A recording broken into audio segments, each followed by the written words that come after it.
अष्टभुजों का परिपालन करने का विधान है।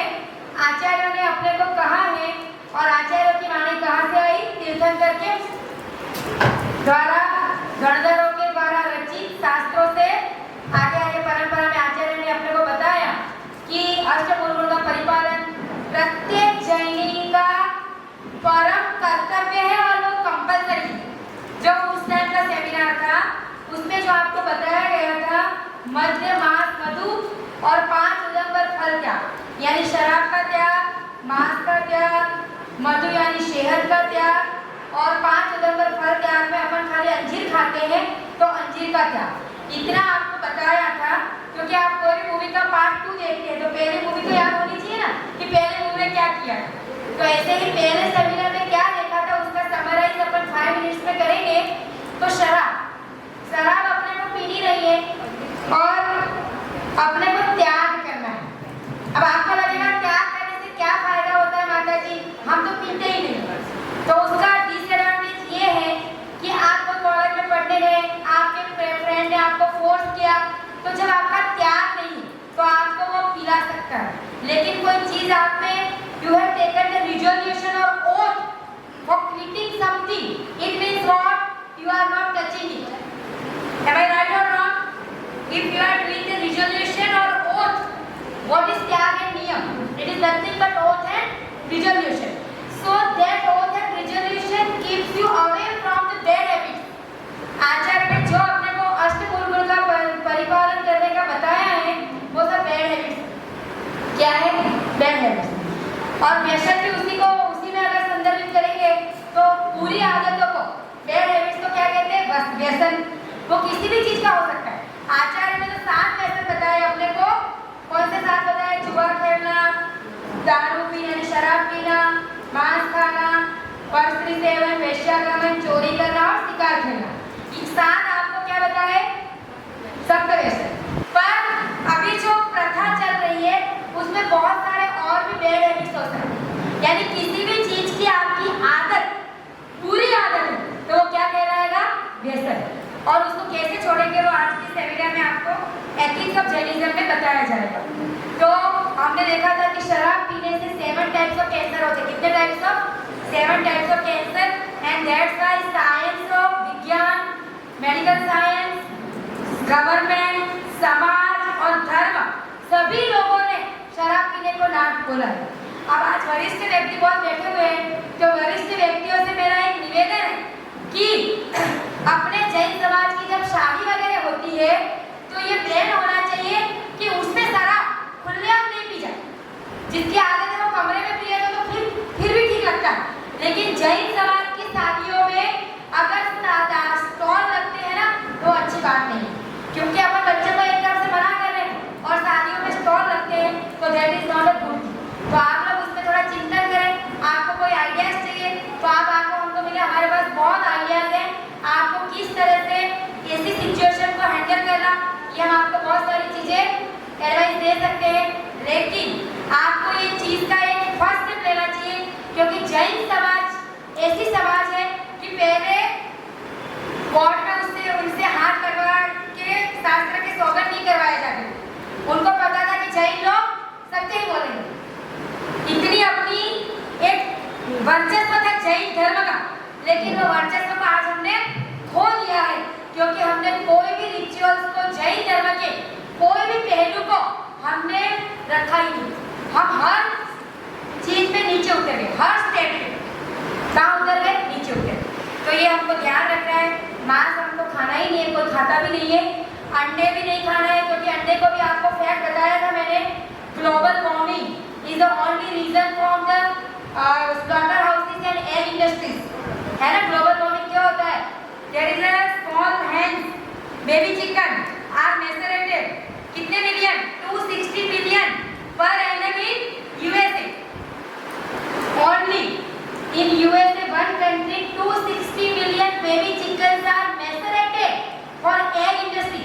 आपको लग रहा है लोग बोल रहे हैं कि वेजिटेरियन, उसके पीछे का आप पहलू देखो एग इंडस्ट्री में जाके कि कितनी मुर्गियों को और कितने एग्स को, कितने बेबी चिकन को मार दिया जाता है खाली मात्र एक अनफर्टिलाइज्ड एग पाने के लिए। तो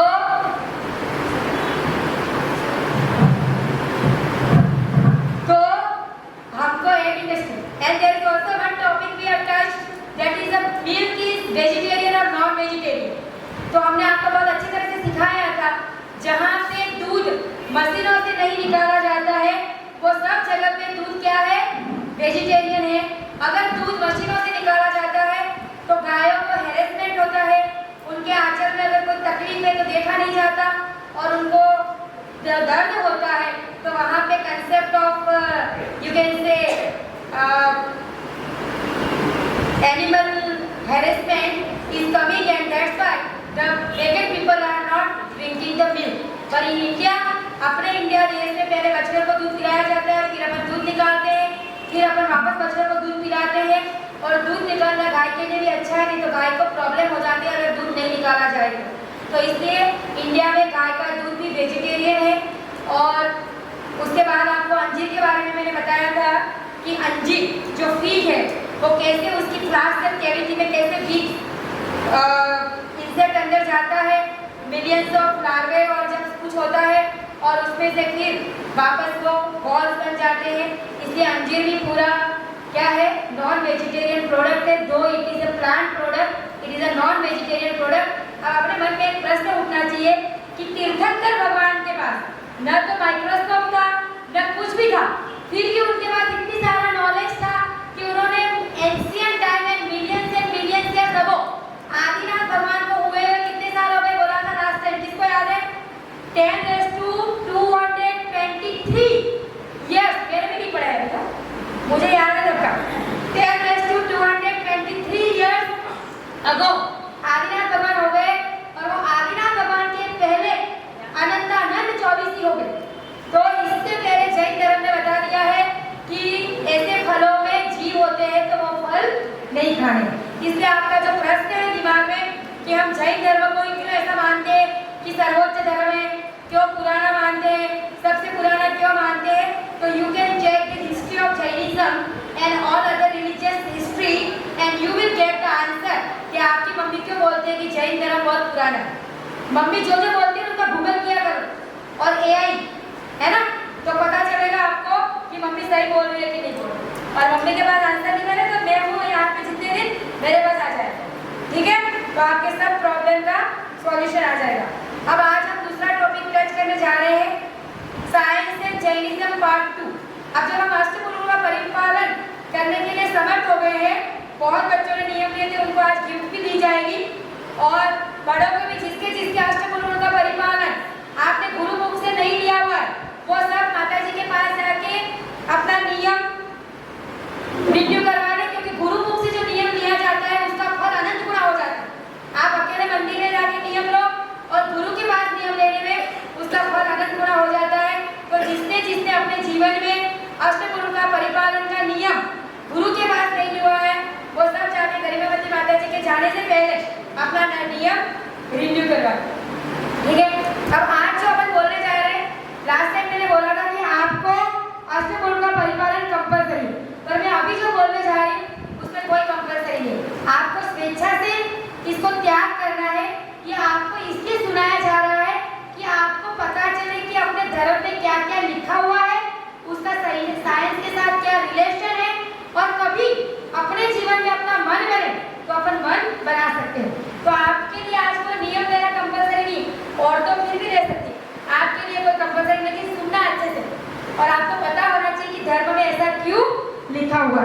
तो सबसे पहले आचार्य ने 3 मूल नियम बताए अपने जैन धर्म के: रात्रि भोजन त्याग, पानी छानकर पीना और नित्य देव दर्शन किया करना। अब तीनों के पीछे बहुत अच्छा साइंस है, आपको सुन के बहुत मजा आएगा। अगर आप अच्छे से सुनोगे, कुछ लिखना है तो लिख भी लेना। और आपकी समाज की मंत्री जो है उनके पास मैंने लिंक भिजवा दी है, जो मैं बोल रही हूँ उसके सबके साइंस के प्रूफ आपको आपके समाज के ग्रुप में मिल जाएंगे। आप बच्चों को दिखा दे, अपने माँ अपने बच्चों को, पिताजी अपने बच्चों को दिखा दे कि क्या क्या मैं जो बोलने जा रही हूँ वो सही है कि गलत है, ठीक है ना? आप उसका वेरिफिकेशन कर रहे हैं, ठीक है? और मैं जो कुछ भी बोलने जा रही हूँ उसमें मुझे कोई डाउट नहीं है। मैं साइंस से इसलिए रिलेट कर रही हूँ कि आपके दिमाग में अच्छे से उतर जाए। हमको तो तीर्थंकरों की वाणी पे इतना विश्वास है कि हमको ये सब कुछ बोलने मैच करने की आवश्यकता नहीं है। मैं पहले भी बताई थी और आज भी बता रही हूँ, आपका श्रद्धा सही करने के लिए जब मैं 12वीं साइंस में पढ़ती थी तब मेरे जो माता जी थे, विशुद्धमती माता जी, उनके पास में जाती थी और वहाँ उन्होंने मुझे बताया कि जम्बूद्वीप में और 2 चंद्र होते हैं। तो मैं साइंस की स्टूडेंट थी, मुझे पता था कि अपन कितना मानते हैं, 1। माता जी ने बताया 2 होते हैं। मैंने कहा जी माता जी। क्यों? क्योंकि धर्म में लिखी हुई चीज कभी भी गलत नहीं हो सकती है। हो सकता है कि साइंस को अभी तक वो चीज मिली ही नहीं। Science is what? Science is nothing but experiment and investigation. Science क्या करता है? एक्सपेरिमेंट करता है, इन्वेस्टिगेट करता है, उसका डेटा समराइज करता है और अपने को रिजल्ट देता है। तो हो सकता है उसके पास ऐसा रिजल्ट आया ही नहीं हो, तो ऐसा श्रद्धा अपने मन में होता है, तभी जैन धर्म को अपन परिपालन कर सकते हैं और सम्यक दर्शन को प्राप्त करने के अग्रसर हो सकते हैं। तो सबसे पहले अपन देखेंगे रात्रि भोजन का त्याग। रात्रि भोजन का त्याग धर्म बाद में देखेंगे, पहले साइंस देखते हैं। आप कोई भी डॉक्टर के पास जाते हो तो क्या बोलते हैं? Don't eat late. बोलते नहीं बोलते और बूढ़े लोगों को तो खास बोलते, ठीक है।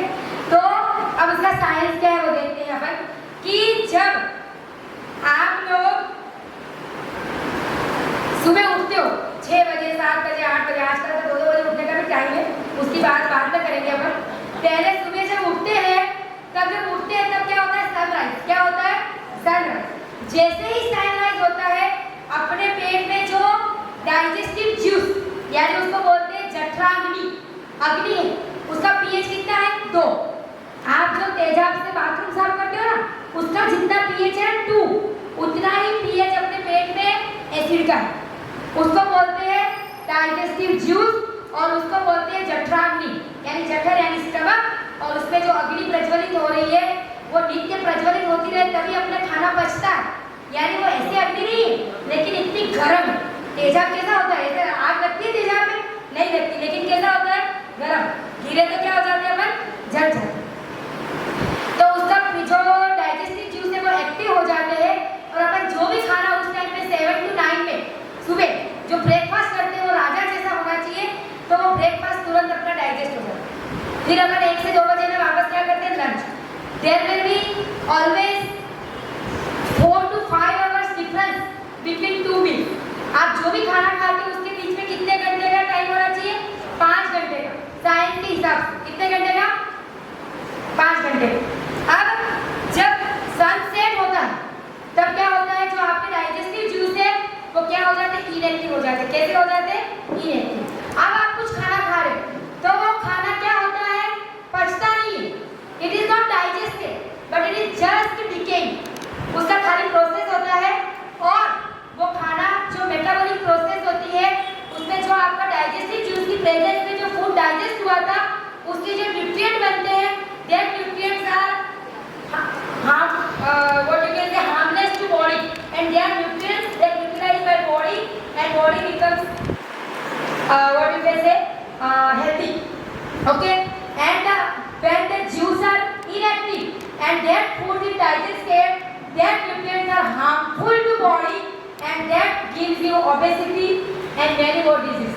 अब ये जो साइंस ने बताया उसका एक नया नियम उन्होंने दे दिया, सर्काडियन रिदम।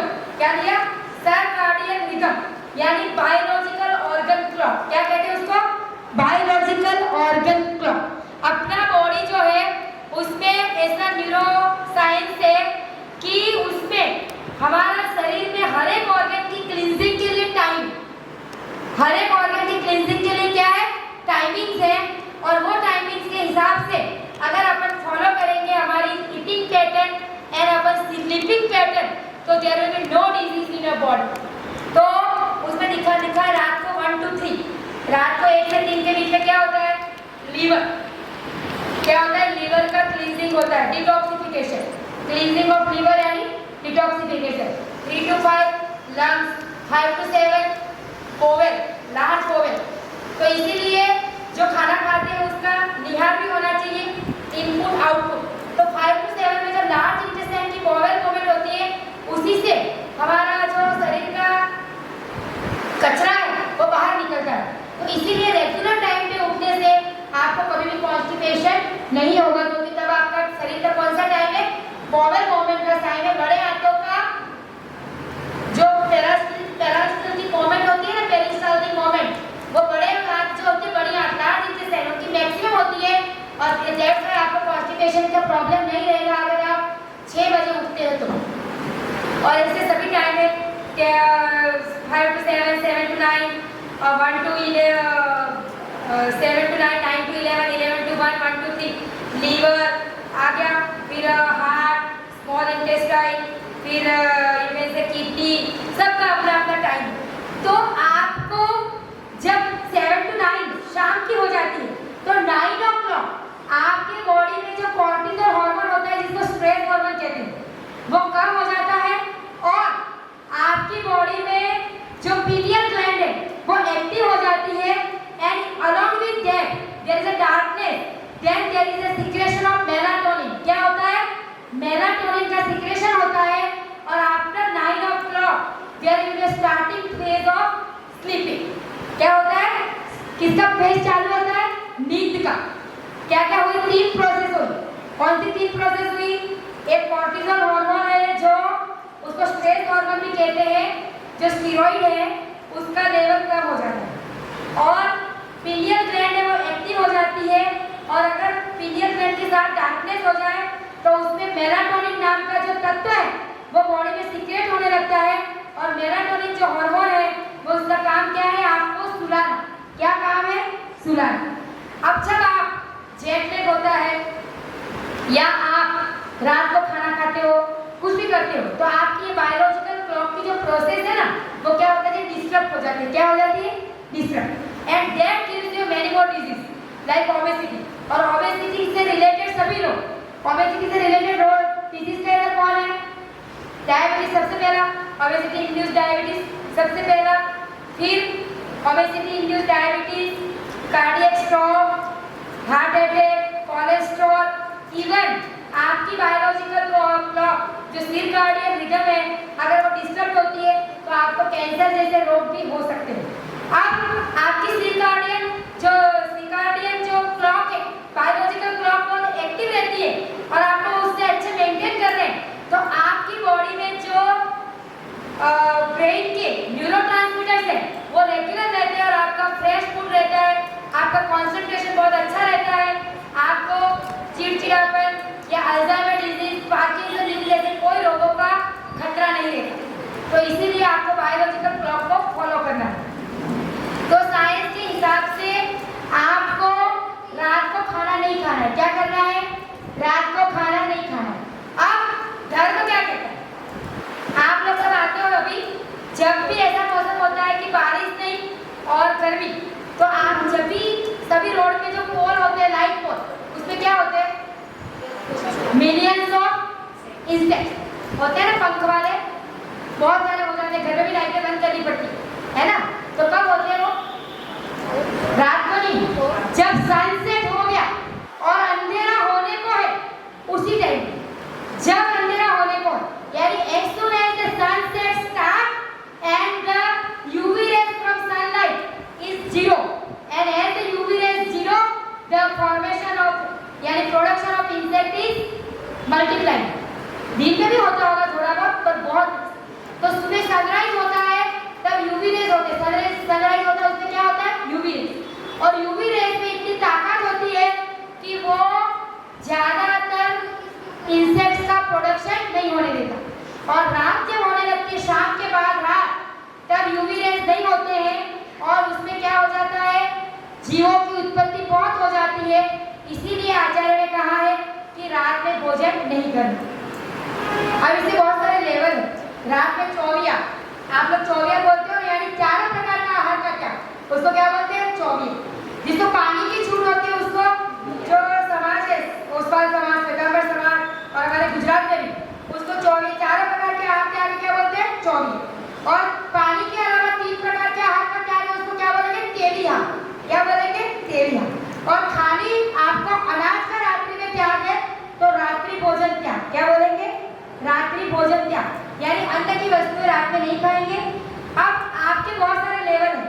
जो औरतें 60 साल से ऊपर की वो सोचे कि हम क्या खा रहे हैं, क्या पी रहे हैं, यंग लोगों को तो हम कुछ बोल रहे हैं, उनका जब मन होगा तब नहीं। लेकिन अबव 60 जो औरतें हैं जिनको आजीवन रात्रि भोजन का त्याग नहीं है और जो जेंट्स भी अबव 60 उनको सोचना चाहिए कि भगवान ने हमको कितनी उम्र दी हमको नहीं पता है, लेकिन कब हमारी आंखें बंद हो जाएगी वो भी हमको नहीं पता। तो हमके कुछ न कुछ हमको साथ में पुण्य ले जाना चाहिए। तो आप रात्रि का भोजन त्याग करने का प्रयास कर सकते हैं इस सेमिनार को सुनने के बाद। आप आए, बहुत अच्छी बात है, तो इसीलिए आपको सुन के कुछ ग्रहण भी करना चाहिए। अब दूसरा जो टॉपिक है वो क्या है? पानी छान कर पीना। क्या है? पानी छान कर पीना। अब पानी छान कर पीना तो आप लोगों को लगेगा माता जी this is the era of mineral water, RO water, और आप कैसी कैसी बातें करते हो, हमको भी शर्म आ जाती है। बोलो कि नहीं बाहर जाके ऐसा माता जी कैसी बातें करते, पानी छानने की, कैसे पानी छानेंगे, ये कोई पानी छानने की दिन है क्या हमारे? But the thing is that कि आपको सुन के बहुत हैरानी होगी कि मेडिकल साइंस ने आपके आरओ वाटर और मिनरल वाटर को जहर कहा, पॉइजन। आप पूछ लो, ये वेटरी डॉक्टरी करती हुई गैस्ट्रोएंटेरोलॉजिस्ट जो जीआई डॉक्टर होते हैं, उन्होंने मिनरल वाटर और बॉटल के पानी को जहर कहा, पॉइजन। और मेडिकल साइंस ने जो अमेरिकन यूरोपियन मेडिकल साइंस है, उन्होंने उनको हाई रिस्क फूड में रखा है। किसमें रखा है? हाई रिस्क फूड में। अब हाई रिस्क फूड किसको कहते हैं समझ में आ रहा है ना आपको? आप जो बॉटल उठा के साथ से जो पीते हो ना, वो पानी कितना आपके लिए डेंजरस है वो आप समझ नहीं सकते। हाई रिस्क फूड क्यों है? क्योंकि उसमें माइक्रोप्लास्टिक और नैनोप्लास्टिक के मॉलिक्यूल है, which is the induction point of the cancer, mutation of the cancer. Even breast milk contains the macroplastic and microplastic molecule because of this mineral water. अब इसके आगे बढ़ते हैं तो जो आपका आरओ वाटर और मिनरल वाटर है, पानी के एक्चुअली बहुत प्रेशियस थिंग है। पानी को अमृत कहा। अब वो अमृत को आपने क्या बना दिया? जहर। कैसे जहर बनाया? आपने रिवर्स ऑस्मोसिस प्रोसेस से पानी को क्या किया? रिवर्स ऑस्मोसिस प्रोसेस से पानी का क्या किया? फिल्ट्रेशन। अब वो फिल्ट्रेशन किया तो उसमें जितने मिनरल्स थे वो सब मिनरल का क्या हो गया? एब्जॉर्प्शन। अब उसमें क्या बचा है? कोई अच्छा एक्टिव इंग्रेडिएंट नहीं बचा, जिसको आप बोल सकते हो माइक्रो और macro nutrients, calcium, magnesium, phosphorus, selenium, zinc, copper, anything which is very important. और डायबिटीज का भी रीजन वही है। जिंक और कॉपर इतने इंपॉर्टेंट इंग्रेडिएंट है बॉडी के लिए, जो पानी में से मिलते, कुएं के पानी में से, वो हमने पीना ही छोड़ दिया। इस आप पूछते रोज आके माता जी का डायबिटीज क्यों होता है, तो जवाब मिल गया आप लोगों को। क्यों होता है? क्योंकि हम कौन सा पानी पीते हैं? मिनरल वाटर, जो भी शान से पीते हैं रोगों को इन्वाइट करने के लिए। किसको इन्वाइट करने के लिए? रोगों को इन्वाइट करने। आपको अच्छा पानी पीना है तो आपको क्या करना चाहिए? पानी कुएं का, बोरिंग का, नदी का, तालाब का, सरोवर का, कोई भी पानी आपको मिले, उस पानी को साइंस के हिसाब से there are millions of living organisms in the water, 1 drop of water, और धर्म के हिसाब से असंख्यात जीव होते हैं एक बूंद पानी में। अब उसको छानना है। कैसे छानने से छानने को साइंस ने बोला है कि अगर आप बिना छाना पानी पीते हैं तो कौन सा रोग होता है? ड्रैगनफिलाइसिस। कौन सा रोग होता है? ड्रैगनफिलाइसिस। और वो रोग है, उसको आप बोलते हो हिंदी में, जो हिंदी भाषी है, जो मारवाड़ प्रांत के है, उनको बोलेंगे नारू। क्या रोग बोलेंगे? नारू। और गुजराती लोग उनको बोलते हैं बाड़ो। तो ऐसा पहला WHO का एक मिशन था कि ये नारू जो रोग है वो इतना खतरनाक रोग है और उसके लिए कोई दवाई या वैक्सीन नहीं है। नारू जो रोग है ड्रैगनफिलाइसिस, उसके लिए कोई दवाई और वैक्सीन नहीं है। और वो रोग कैसा होता है, उसका डिस्क्रिप्शन सुनोगे आपके रुआड़े खड़े हो जाएंगे। उसकी वो पैरासाइट है, यानी परोपजीवी, यानी दूसरे की बॉडी में जीता है। उसकी लाइफ साइकिल 2 जगह पे पूरी होती है। आपको समझ में कम आएगा सबको, लेकिन ये साइंस है, मैं इसलिए बोल रही हूँ कि आपको थोड़ा बहुत समझ में आएगा। वो परोपजीवी है, यानी दूसरे की बॉडी में जीते। वो जो गिनिया नाम का जो वॉर्म है वो दूसरों की बॉडी में जीता है। तो पहला जो जीता है वो है वाटर फ्लीज। क्या है? पहला जो ऑर्गेनिज्म है जहाँ उसकी साइकिल पूरी आधी होती है वो क्या है? वाटर फ्लीज, यानी पानी में वाटर फ्लीज रहती है, यानी वो इंसेक्ट है। उसमें गिनिया पिग की जो वॉर्म है उसकी साइकिल आधी पूरी होती है। और वो गिनिया अगर आपकी बॉडी में बिना छाने पानी में चला गया तो पूरा जो वाटर फ्ली है वो डाइजेस्ट हो जाएगी। एंजाइम से, बॉडी के बहुत एंजाइम से, एसिड है, सब में डाइजेस्ट हो जाएगी। लेकिन जो गिनिया वॉर्म था, it is resistance to acid and enzyme. अब वो क्या करेगा, आपकी जो इंटेस्टाइन की वॉल है उसको बोर करेगा, यानी उसका छेद करेगा। वहां से वो छेद करके थ्रू कैनाल वो पैर में जाएगा। कहाँ जाएगा? पैर में। उसका ग्रोथ होकर वो 1 मीटर के आसपास, कितना बनेगा? 1 मीटर के आसपास लंबा बनेगा। कितना? 1 मीटर के आसपास बॉडी में। फिर जब वो पूरा मैच्योर हो जाएगा तब वो अपने पूरी स्किन को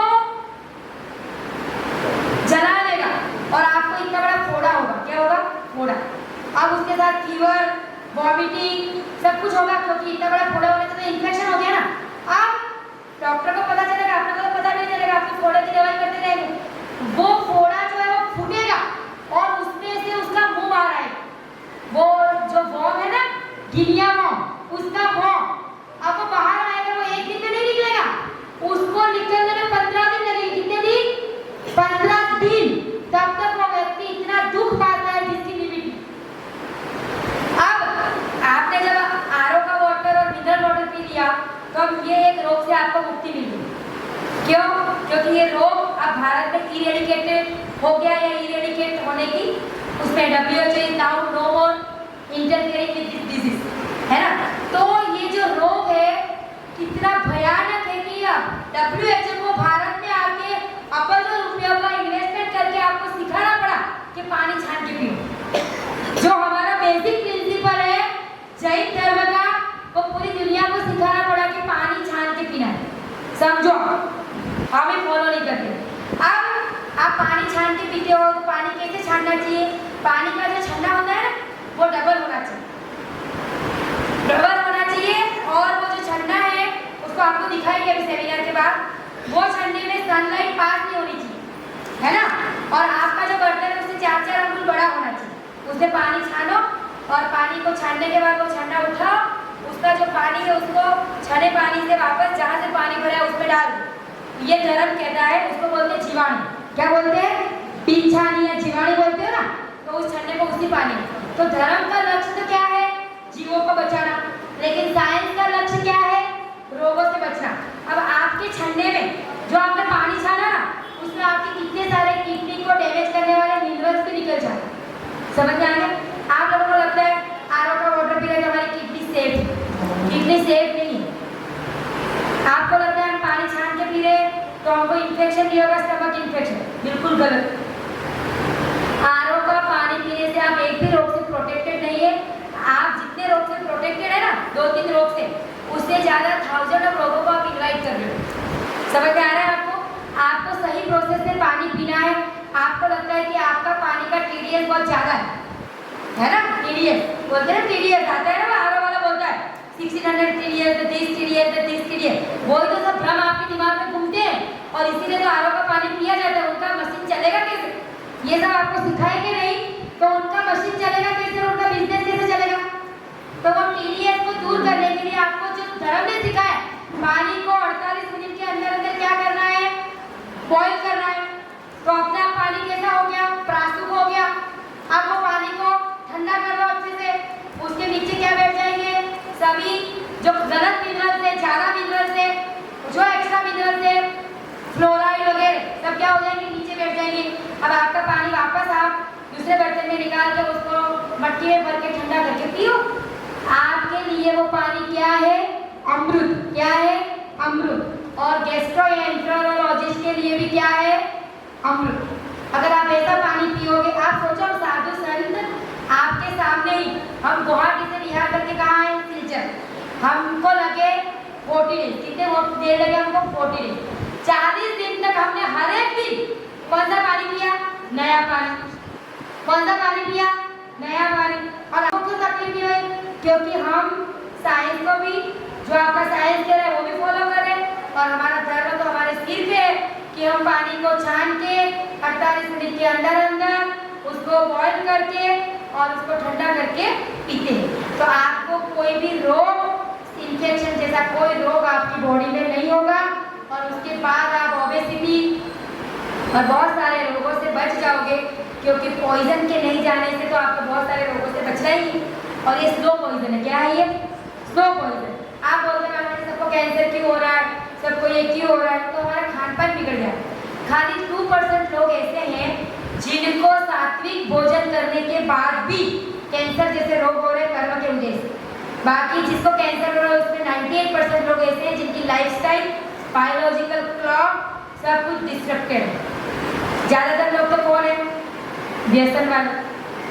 लीवर का कैंसर देखो, लंग्स का कैंसर देखो, माउथ का कैंसर देखो, कौन है? सब व्यसन वाले लोग।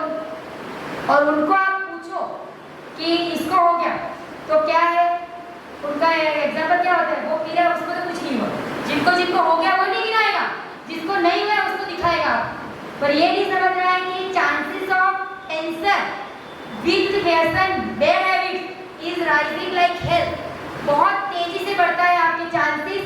और लास्ट टाइम सेमिनार में मैंने बताया था कि एक पैर अल्कोहल भी, चाहे वो कोई भी हो अल्कोहल, किसी भी प्रकार के फ्रूट का बना हुआ अल्कोहल हो, यूरोपियन गाइडलाइंस क्या कहती है? In any amount alcohol is dangerous to health. समझ में आ गया? तो पानी छान कर पीना, और पानी छान कर पीने का नियम आप बाहर जाके निभा सकते हैं।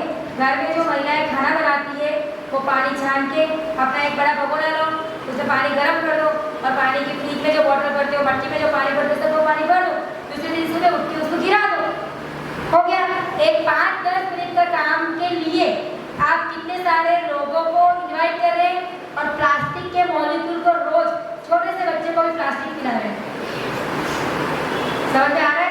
तो महिलाओं के लिए है विशेष कि आपको परिवार को हेल्दी कैसे रखना वो आपके हाथ में। और अभी आप जब हम एथिक्स देखेंगे तब आपके रोल और बताएंगे। अब आपका तीसरा पॉइंट है नित्य देव दर्शन। Because I don't want to divert from the point. पहले अपन 3 पॉइंट निपटा देते हैं, फिर हम एथिक्स ऑफ जर्नलिज्म शॉर्ट में देखेंगे। तो नित्य देव दर्शन, अब आप लोगों को लगता है कि माता जी नित्य देव दर्शन करना क्या जरूरी है? अब जरूरी क्यों है उसका मैं पहले आपको पॉइंट बता देती हूँ, फिर आप बोलना जरूरी है कि नहीं।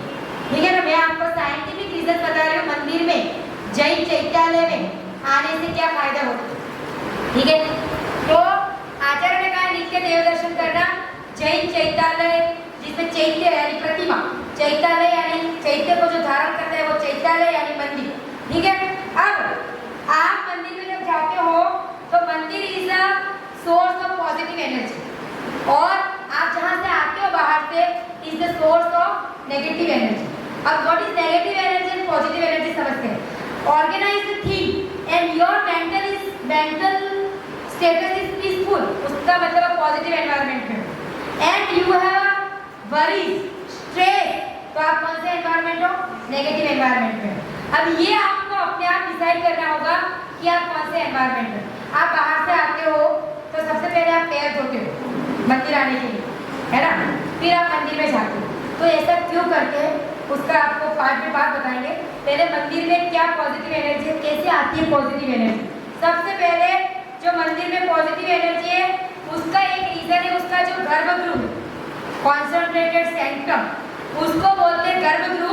उसमें पॉजिटिव एनर्जी के लिए जियोमैग्नेटिज्म एक स्पेशल साइंटिफिक प्रिंसिपल है, जिसमें कॉस्मिक एनर्जी और मैग्नेटिक फील्ड को एक करके वहाँ एनर्जी कॉन्सेंट्रेट की जाती है।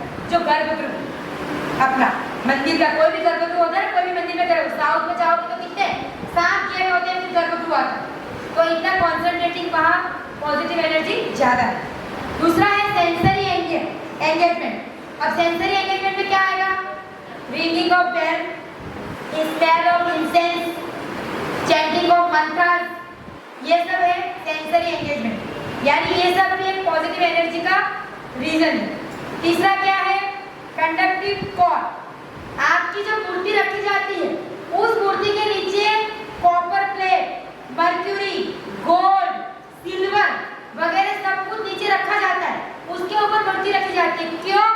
क्योंकि जो पॉजिटिव एनर्जी मैग्नेटिक फील्ड से आई है उस एनर्जी को सिंक्रोनाइज करके कौन रखेगा? Copper, mercury, gold, silver. तो वो कंडक्ट करके वो एनर्जी, पॉजिटिव एनर्जी को वहां पे कॉन्सेंट्रेट रखेंगे, तो उसको बोलते हैं conducting cord. Piezo electric stone. अब मंदिर आपने देखा है तो किससे बनता है? मार्बल, तो वो जो स्टोन है उसमें एक specific you can say properties है या कैरेक्टरिस्टिक है, when there is a change in temperature, continuous sound वगैरह कुछ होता है, तो वो इलेक्ट्रिक वेव क्या करते हैं, रिफ्लेक्ट करते हैं, तो उससे भी पॉजिटिव ऊर्जा आपको मिलती रहती है, पॉजिटिव ऊर्जा का लाइन पूरा घूमती रहती है, तो that is piezo electric stone. फिर एक्यूप्रेशर, आप जब मंदिर में आते, मैंने बोला था बताऊंगी, मंदिर में आते हो पैर धोते हो, पैर धो के आपकी जो पैर में छिद्र है उसको क्या कर रहे हो, आप खोल रहे हो, क्योंकि वो मिट्टी वगैरह से है, उसको मंदिर में झाड़ने से आप क्या करते हो, पैर रखते हो मंदिर में, उसके पहले मंदिर को ऐसा ऐसा करते हो, क्यों, क्योंकि जैन चैत्यालय ही पूरा एक अपने पूजनीय है, नव देवताओं में जैन चैत्यालय, उसमें पैर रखने के लिए आप पहले भगवान से क्षमा मांगते हो कि भगवान मैं उसमें पैर रख के आपके दर्शन करने आ रहा हूँ। तो जो एक्यूप्रेशर होता है, आपके अंदर से पॉजिटिव ऊर्जा यहाँ से लेके यहाँ तक आ जाती है, क्योंकि बॉडी में चक्रास हैं, नर्व्स हैं, बहुत सारी चीज़ें हैं, सब तो मैं कवर नहीं कर पाऊंगी क्योंकि कवर करने के लिए बहुत सारे आवर्स चाहिए, लेकिन उससे आपकी पॉजिटिव ऊर्जा बॉडी में जाती है और आपका जो मेंटल स्टेटस है वो बहुत अच्छा हो जाता है। और आप यहाँ तिलक लगाते हैं मंदिर में जाकर, तिलक लगाने के लिए यहाँ पे जो नर्व्स होती है उसका एक्यूप्रेशर से क्या होता है, पॉइंट दबता है, और आपका जो हॉर्मोन्स है उसमें जो न्यूरोलॉजिकल जो अच्छे हॉर्मोन्स होते हैं जो आपको गुड़ देंगे, ऐसे हॉर्मोन्स का सिक्रेशन होता है तिलक करने से। इसलिए हमेशा रोज क्या करना चाहिए, तिलक करना चाहिए। अब आपके मंदिर के ऊपर शिखर बना हुआ है, तो शिखर का क्या काम है, शिखर बनाने बिना मंदिर नहीं बन सकता, क्या बन सकता है, लेकिन हमको ज्यादा पॉजिटिव एनर्जी चाहिए तो क्या बनाना चाहिए, शिखर। कॉन शेप्ड, पिरामिड शेप्ड जो शिखर होते हैं उसमें क्या होता है, conductor of the absorb energy, वो क्या करते हैं, जो positive energy cosmic world environment जो पॉजिटिव एनर्जी है उसको क्या करते हैं, एब्जॉर्ब करते हैं, और वो एनर्जी को नीचे तक गर्भगृह तक ले जाने का काम कौन करता है, शिखर। ओके, फिर आपकी मूर्तियां किसकी बनी हुई है, जो छोटी छोटी मूर्तियां वो किसकी बनी हुई है, पंचधातु की। किसकी बनी हुई है, पंचधातु की। पंचधातु इससे इज अ कंडक्टिव साइंस, आप उसको टच करोगे ना तो आपको अपने आप ही पॉजिटिव ऊर्जा मिलेगी। इसीलिए जो अभिषेक वगैरह करते हैं उनको ऐसे मूर्ति को छूने के लिए कहा गया, ठीक है। और प्रदक्षिणा, आप प्रदक्षिणा लगाते हो 3 बार, कितनी बार भी लगा सकते हो, कोई रूल नहीं है कितनी बार लगाना, आपके पास जितना टाइम है उतनी लगा सकते हो, कोई काउंटिंग उसमें जरूरी नहीं है, लोगों ने लगा दिया 3, 5, 108 वगैरह, ठीक है। तो उसको बोलते हैं सर्कमएम्बुलेशन, प्रदक्षिणा को क्या बोलते हैं, सर्कमएम्बुलेशन। तो उसके पीछे न्यूरोलॉजिकल साइंस है, जो आप गोल गोल घूम रहे हो उससे आपके ब्रेन में जो न्यूरोट्रांसमीटर है उसका पॉजिटिव एनर्जी एब्जॉर्ब करने का जो कैपेसिटी है वो बढ़ जाती है सर्कमएम्बुलेशन से। और धार्मिक अपन क्यों मानते हैं कि प्रदक्षिणा फेरने से क्या हो जाएगा कि भगवान के मुख चारों तरफ से समक्षण में दिखते हैं वैसे दिख जाएंगे। अब आपको मैं बताती हूँ मंदिर में दर्शन करना और आपके घर में छोटा फोटो रख के दर्शन करने के में डिफरेंस क्या है, समझ में आ रहा है आपको। आपके घर में फोटो रखा है और आप मंदिर में आते हो, उस दोनों में इतना डिफरेंस है कि आप 1000 रुपये से 10,000 रुपये कमाओ, 1000 रुपये का इन्वेस्टमेंट करके 10,000 रुपये कमाओ, और 1000 रुपये का इन्वेस्टमेंट करके 1 करोड़ रुपया कमाओ, दोनों में कितना डिफरेंस है। उतना ही डिफरेंस है कि आप घर में आपके मंदिर में हाथ जोड़ो और आप मंदिर में आके दर्शन करो। अब ये इसलिए है कि आप घर से जब सोचते हो ना मंदिर जाना है तब से उपवास का फल स्टार्ट होता है और आपको करोड़ों उपवास का फल मिलता है। एक उपवास में इतना फल मिलता है तो करोड़ों उपवास जितना फल कितना बड़ा होगा। तो कोई लोग बोलते हैं कि माता जी हमारा मन ही नहीं करता मंदिर आने, तो उनको पुण्य कमाना है थोड़ा, क्योंकि आपको पैसे से पैसा कमाया जाता है, रुपये से रुपया कमाया जाता है, लाखों से लाखों और करोड़ों से करोड़ों रुपये कमाए जाते हैं। इसीलिए तो पैसा वाला बनता जाता है और जो कमजोर है वो कमजोर होता जाता है। तो इसीलिए पुण्य से ही पुण्य कमाया जाता है। आपके पढ़ने में अगर पुण्य नहीं है तो आप पुण्य नहीं कमा सकते, तो इसीलिए आपको अपने पुण्य को बढ़ाना जाएगा। मंदिर किसका प्रतीक है? तीर्थंकर भगवान जब अरिहंत परमेश्वर थे तब समाश्रम में बैठे थे, उसका प्रतीक क्या है? मंदिर। और जो आपकी मंदिर में वेदी है वो किसका है? गंधकुटी, गंधकुटी का, जिसमें भगवान 4 ऊपर बैठे थे। ऐसे मंदिर में भगवान गंधकुटी में बैठते, ऐसे ही मोदी वेदी पे अपन मूर्ति विराजमान करी है। और इसीलिए भगवान का मुख जैसे केवल ज्ञान के अतिशय की वजह से चारों दिशा में देखता है, उसी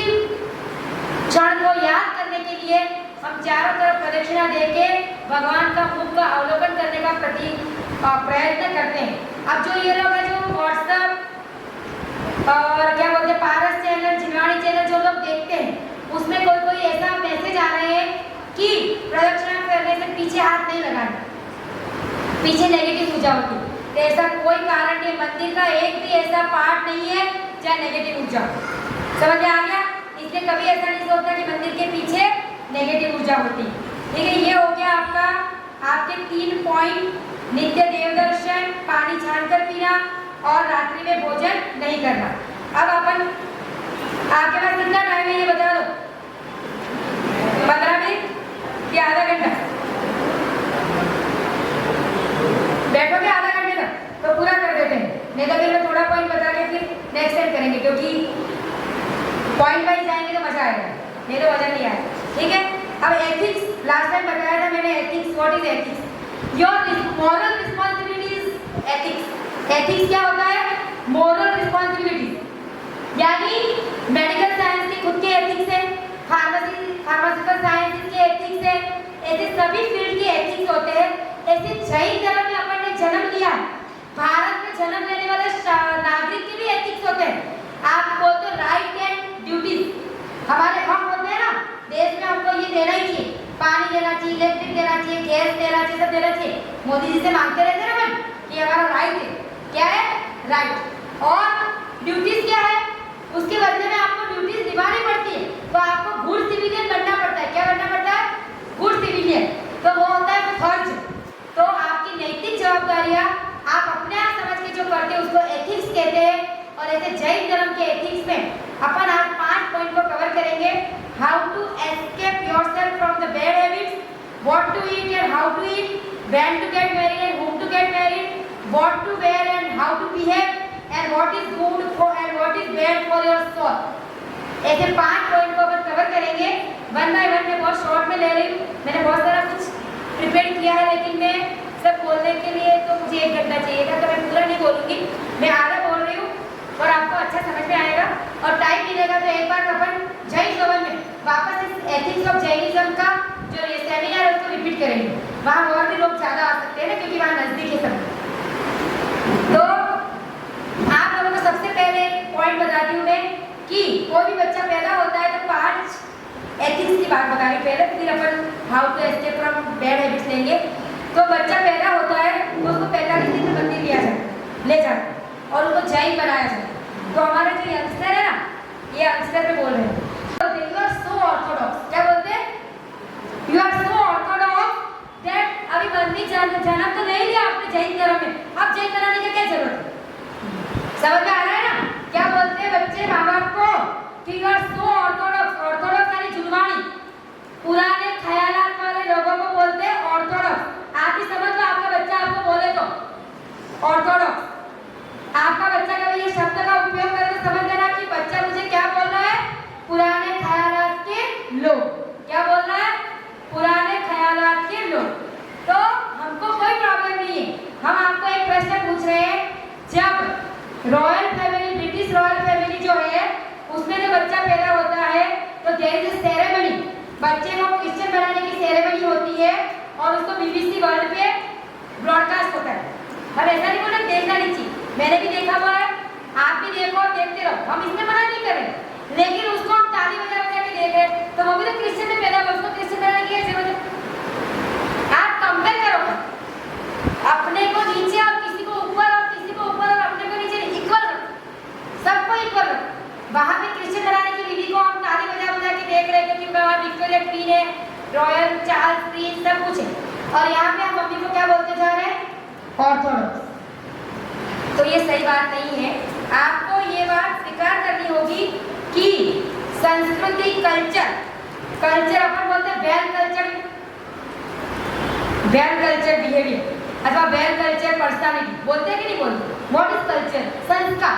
आप मिट्टी को संस्कारित करोगे तो क्या बन जाएगा? घड़ा। क्या बन जाएगा? पॉट। क्या बन जाएगा? पॉट। मिट्टी जो होती है ना, क्ले, उसका जो कुम्हार होता है ना, पॉट मेकर, तो क्या करता है? उसको पहले गीली करता है, फिर उसको रखता है, फिर उसका घड़ा बना देता है। तो वो घड़ा किस काम में आता है? हमको पानी भरने के लिए। या फिर आपके फूल छोड़ के लिए वो पॉट भी बनाते हैं। किसी भी संस्कार की हुई चीज किसी भी काम आ सकती है। इसी तरह से व्यक्ति को अगर संस्कारित किया जाए तो व्यक्ति सज्जन व्यक्ति बन सकता है और अपनी आत्मा का कल्याण कर सकता है। तो ऐसे आचार्यों ने अपने बहुत सारी क्रियाएं बताई है। गर्भ के संस्कार, दीक्षा के संस्कार, सप्तपरम स्थान, बहुत कुछ बताया हुआ है। तो ये बच्चे को जो ले जाने की क्रिया है उसको बोलते हैं बहिर्यान संस्कार। क्या बोलते हैं? बहिर्यान संस्कार। और उसमें बच्चों को 45 दिन के बच्चों को 8 साल तक अष्टगुण का त्याग करवाया जाता है। क्या करवाया जाता है? 8 साल तक का बच्चा हो जाएगा तब तक उसको अष्टगुण का त्याग है, उसका परिपालन उसकी माँ करवाएगी। कौन करवाएगा? माँ करवाएगी। और उसके बाद बच्चों को जब 8 साल का होगा तब वो अभिषेक के लायक होगा, तब उसको बताया जाएगा कि तेरा ऐसा नियम था, उसको तुझे कंटिन्यू करना है। उसको ऑप्शन नहीं देना है, उसको खाली बताना है। तो वो अपने आप नियम को पालन करेगा तो अपनी सोसाइटी में जो दारू पीने वाली संख्या है वो अपने आप कम हो जाएगी। उसके लिए माँ बाप को अलर्ट बनना है। समझ में आ रहा है? तो आप जैसे 2+2 4 किसने सिखाया आपको? मैथ का। कैसे मान लिया आपने? मैं बोलूँ 2+2 5 होता है तो आप मुझे क्या बोलोगे? माता जी आप पागल हो गए। क्या बोलोगे? मैं अगर ऐसा बोल दूं कि 2+2 5 होता है तो आप क्या बोलोगे? माता जी यू आर मेड। आपको मैथ नहीं आता इतना छोटा? तो जैसा श्रद्धा आपने 2+2 4 का किया है वैसा ही श्रद्धा आपके जैन धर्म के प्रिंसिपल में करोगे तो आपका कल्याण अवश्य होगा। क्योंकि 2+2 4 इससे जैन प्रिंसिपल उसको आपको श्रद्धा करना पड़ेगा। आपको किसी ने नहीं सिखाया 2+2 4। जैसे जैसे पढ़ते गए आपने श्रद्धा किया वैसे जैसे आप जैन धर्म का स्वाध्याय हर रोज 5 मिनट। कितनी मिनट? ओनली 5 मिनट में बोलो। 23 hour and 55 minute is yours. Only 5 minute is for your soul. आप कुछ पढ़ो, हमारे पास कोई बुक है उसमें एक प्रश्न का उत्तर रोज तैयार करो, आपके 365 दिन में 365 आंसर तैयार हो जाएंगे। आपको लगेगा ओ मेरा धर्म में इतना सारा कुछ लिखा हुआ, मुझे तो पता ही नहीं था आज तक। हम तो इतना ही जानते हैं, मंदिर होता है वहाँ जाते हैं, दर्शन करते हैं, नवोकार मंत्र बोलते हैं, पूरा हो गया। ऐसा धर्म नहीं है। धर्म बहुत फाइन है और अपने धर्म में ऐसा कोई पॉइंट नहीं है जो विश्व का बाकी रह गया। उन्होंने सबके लिए लिखा है और सबके लिए कहा है, पर हमको पढ़ना पड़ेगा। समझ आ रहा है?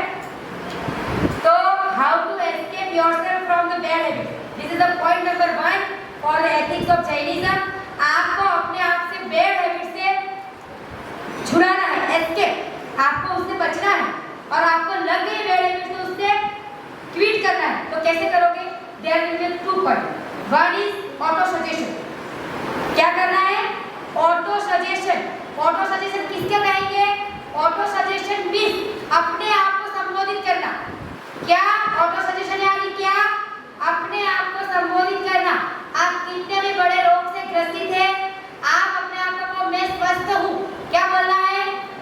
दिन में 108 बार बोलो मैं स्वस्थ हूँ और उसका श्रद्धा करो। आपको कैंसर जैसा रोग भी मिट जाएगा, ये मेरी गारंटी है। लेकिन श्रद्धा किसको करना पड़ेगा? आपको। आप तो पूरे दिन जाते रहते हो, मेरी कमर दुख रही है, मेरी पीठ दुख रही है, मुझे ये हो गया, मुझे वो हो गया। तो आप किसका, कौन से परमाणु का आप किसको इन्वाइट कर रहे हो? नेगेटिव को, बीमारी को। आपको एयरपोर्ट जाना, आपको लेट हो गया, अब आपको क्या बोलना है? लेट हो गया नहीं बोलना है, मैं पहुंच जाऊंगा। क्या बोलना है? मैं पहुंच जाऊंगा। फ्लाइट डिले हो जाएगी लेकिन आपको मिल जाएगी। और आप गाते रहो मैं लेट हो गया, मैं लेट हो गया। तो नहीं होने वाले क्रॉसिंग भी बंद हो जाएंगे, नहीं होने वाले ट्रैफिक भी मिल जाएंगे और आप रास्ते में लेट हो जाओगे। इसलिए क्या बोलना है? मैं पहुंच जाऊंगा। तो आप पहुंच जाओ। आपका positive thinking is the best healer for any disease, any situation और एनी वर्स्ट सिचुएशन। आपको सही सोचना है, सही सोच लोगे तो आपका जीवन हो जाएगा। अब जैसे आपको किसी भी खराब आदत का हो गया, आपको कांच के सामने या अपने आप बोलना है कि मैं इसका व्यसनी नहीं हूँ, मैं अच्छा व्यक्ति हूँ, मैं बहुत हेल्दी व्यक्ति हूँ, I am very good person, I am very good person, I am very good person. आप अपने आप को पोसो, आप अपने आप को क्या बोलो? अच्छा बोलो। तो क्या हो जाओगे आप? अच्छे हो जाओगे। आपको किसी भी चीज का नशा हो, मैंने बोला ना 7 व्यसन के अलावा व्यक्तियों का नशा होता है। दूसरे व्यक्ति का नशा, ठीक है। फिर किसका नशा होता है? मोबाइल का। फिर किसका नशा होता है? पढ़ने का। पैर नहीं आ रहा है। तो ये सब नशा से भी मुक्ति मिल सकती है आपको।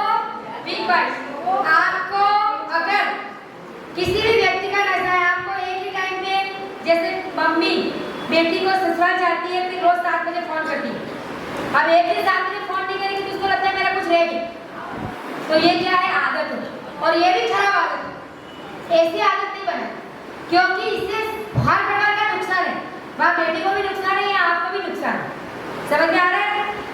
रोज किसी व्यक्ति से बात करने से आपको स्ट्रेस बढ़ेगा, कम नहीं होगा। क्यों? क्योंकि वहाँ की बातें आपको क्या हो रही है?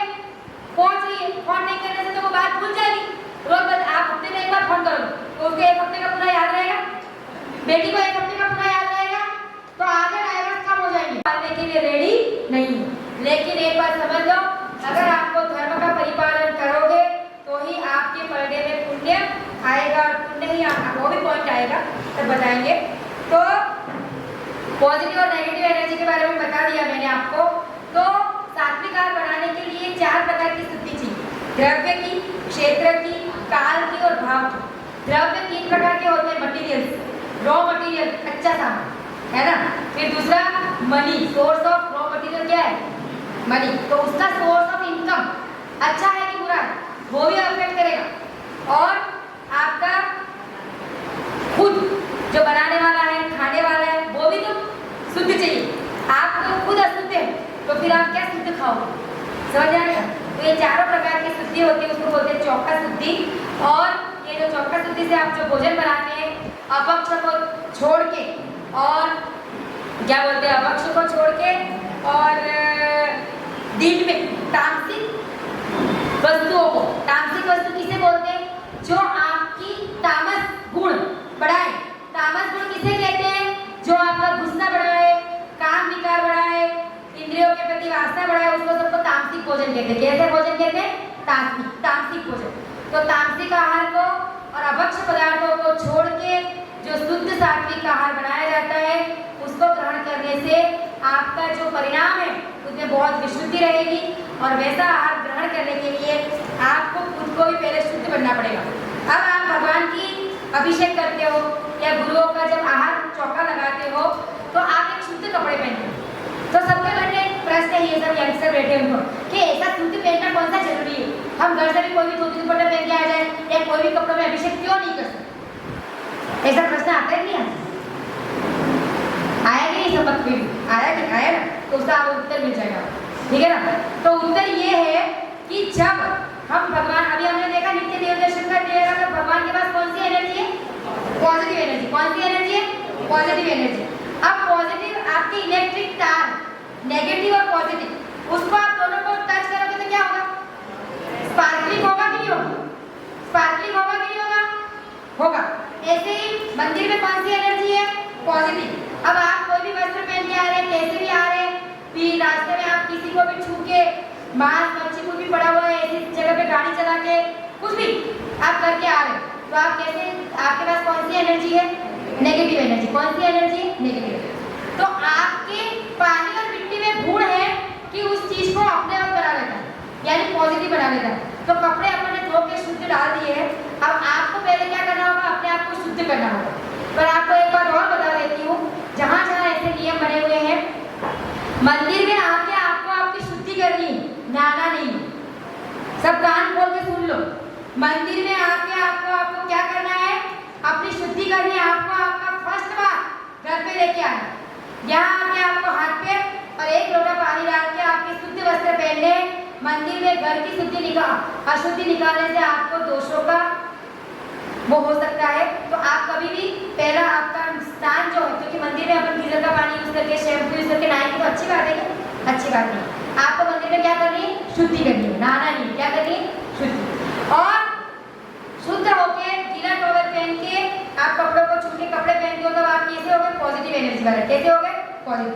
अब आप भगवान को छा के छूते हो तो पॉजिटिव एनर्जी गुड, और आपको बहुत सारी पॉजिटिव एनर्जी मिल जाती है। तो अब आपको लगेगा नेगेटिव एनर्जी है, इसे कैसे पता चलेगा?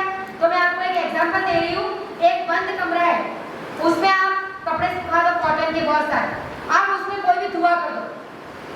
अच्छा बुरा कोई भी स्मेल वाला धुआं करो, अब वो धुआं हटा दो, अब वो कट अलमारी जो क्लोज है ना उसको अलमारी में समेट के रखो। उसकी जो धुएं की स्मेल है ना वो कम से कम जब तक आप नहीं धोगे दूसरी बार तब तक आएगी। तो कॉटन में एनर्जी को एब्जॉर्ब करने की इतनी क्षमता है, जैसे उसने धुआं को एब्जॉर्ब किया ऐसे वो नेगेटिव ऊर्जा को भी एब्जॉर्ब करता है। इसीलिए कपड़े बदल के फिर अभिषेक करना चाहिए, कपड़े बदल के फिर चौके में जाना चाहिए। समझ में आया? समझ में आया कि नहीं आया? और एक बार बोलूं, समझ में आ गया सबको? अब अपन जो ये कॉटन का वस्त्र है उसमें किसी की इंक गिर गई, सब सुनना लड़कियों, इंक गिर गई, अब उस इंक सूख गई, अब वो कॉटन के कपड़े को पानी से धोएंगे तो इंक का दाग जाएगा क्या? नहीं जाएगा। किससे मिटाना पड़ेगा? सर्फ साबुन और आला खुद लगाएंगे तब क्या होगा? वो दाग जाएगा। और एक सिल्क का कपड़ा है या जूट का कपड़ा है, शर्ट बोरी जो होती है, और प्लास्टिक का धागा है या वो क्या बोलते हैं रेशमी धागा है, उस पर अगर आप इंक गिरा लो तो पानी से धोओगे तो चली जाएगा। तो जो जूट है, सिल्क के कपड़े हैं, वो सब में नेगेटिव एनर्जी एब्जॉर्ब करने की कैपेसिटी नहीं है, लेकिन कॉटन में नेगेटिव ऊर्जा एब्जॉर्ब करने का बहुत सारा चांस है। इसीलिए नेगेटिव कॉटन के कपड़े जल्दी अशुद्ध होते हैं, सिल्क के कपड़े, नायलॉन के कपड़े, जूट के कपड़े वो सब अशुद्ध नहीं। समझ में आ गया? लड़कियों के लिए था है ना? अब आपकी मंदिर में घास की चटाइयाँ, प्लास्टिक की टेबलें, रेशमी धागा, सोना चांदी वगैरह कोई भी नेगेटिव एनर्जी एब्जॉर्ब नहीं करती। इसीलिए आपके कपड़े शुद्ध पहन के मंदिर में जाने से आपको ज़्यादा पॉजिटिव एनर्जी मिलेगी, आपकी विशुद्धि परिणामों की ज़्यादा बढ़ेगी। और इसके साथ अगर आप खाना जो खाते हो उसका शुद्धि पालोगे, आप हाथ पैर धो के अच्छे फ्रेश होके नेगेटिव विचारों को दूर करके, मैंने बोला था what to eat and how to eat, तो हाउ टू ईट का जवाब है क्या खाना है वो तो बता दिया मैंने, शुद्ध सात्विक आहार खाना है कैसे बनते हैं बता दिया। जिसको डिटेल में समझना है वो मेरे पास आके समझ सकता है और भी डिटेल में जिसको समझना है। अब how to eat is very important. आचार्य ने कहा है जमीन पे बैठ के, आसन बिछा के, आगे बाजरों का पाटा रख के, उस पे थाली रख के, एक ग्लास या लोटे में पानी रख के 9 बार नमोकार मंत्र बोल के खाना है। अब आपके गले में तो ये बात उतरेगी नहीं, माता जी ये सब हम मानने वाले नहीं। अब इसका साइंटिफिक रीजन चाहिए ना आपको, साइंटिफिक बिना तो आप मानोगे नहीं। सबसे पहले आपको बोला थाली पाटे पे रखना, तो थाली मौन से खाना भी चाहिए ना। थाली पाटे पे क्यों रखनी है? थाली पाटे पे रखने से जमीन की जो नेगेटिव ऊर्जा है वो आपके सात्विक आहार में नहीं घुसती। पाटा क्या है? बैरियर, क्योंकि वो लकड़ी का है, वो एनर्जी को पास नहीं करता है, तो उसमें पाटे पे थाली रखी जाती है। समझ में आ गया? लकड़ी के पाटे पे क्यों थाली रखी जाती है? समझ में आ गया? दूसरा पॉइंट, आपका कोई जीव जंतु वगैरह आ गए तो आपकी थाली को टच नहीं करेंगे, पाटे पे रखने से फायदा हो गया। आप ज्यादा झुक के नहीं खाना पड़ेगा, तो आपकी जो डाइजेस्टिव सिस्टम है उसको ज्यादा कोई आघात नहीं पहुंचेगा। अगर पाटे से नीचे थाली रखी तो बहुत झुकना पड़ेगा, तो आपकी डाइजेस्टिव सिस्टम को प्रॉब्लम होगा। 3 रीजन पर थाली पाटा पे रखने। अब मौन से खाने को कहा, मौन से क्यों खाना है? मौन से खाने से आपकी जो खाने की कॉन्सेंट्रेशन है, सबसे पहले तो अपनी जो श्वास नली होती है और अन्न नली, यानी खाने की फूड पाइप और जो रेस्पिरेशन पाइप, दोनों आजू बाजू होती है। खाने से बोलने से, खाने से बोलते बोलते खाने से कभी कभी खाना फूड पाइप में चला जाता है, उसको बोलते हैं अंतरासार, है ना, कुछ बोलते हैं, तो इसलिए बोलते बोलते नहीं खाना चाहिए। दूसरी बात, साइंस कह रहा है, आप पढ़ के ना, सब लिंक आपको भेजी हुई है। साइंस कहता है मौन से खाने से आपके जो एंजाइम पचने के लिए चाहिए वो एंजाइम का सिक्रेशन बहुत अच्छे से होगा और आपका फूड अच्छा डाइजेस्ट होगा। दूसरी बात, आप जब मौन से खाना खाते हैं तो आपके ब्रेन को जो मैसेज जाना चाहिए कि आपका पेट भर गया, वो मैसेज जल्दी चला जाता है। तो आप बाधा करते करते खाते हैं, आप क्या खा रहे हैं, कितना खा रहे हैं, आपको पता ही नहीं है, तो आप ओबेसिटी के शिकार होते हो। इसीलिए आपको मौन से खाना है तो आपको पता चलेगा, कंसंट्रेशन से खाना है, थाली को देखते हुए खाना है, तो आपको पता चलेगा आप कितना खा रहे हो, क्या खा रहे हो। अब मैंने बोला था नमोकार मंत्र बोल के खाना,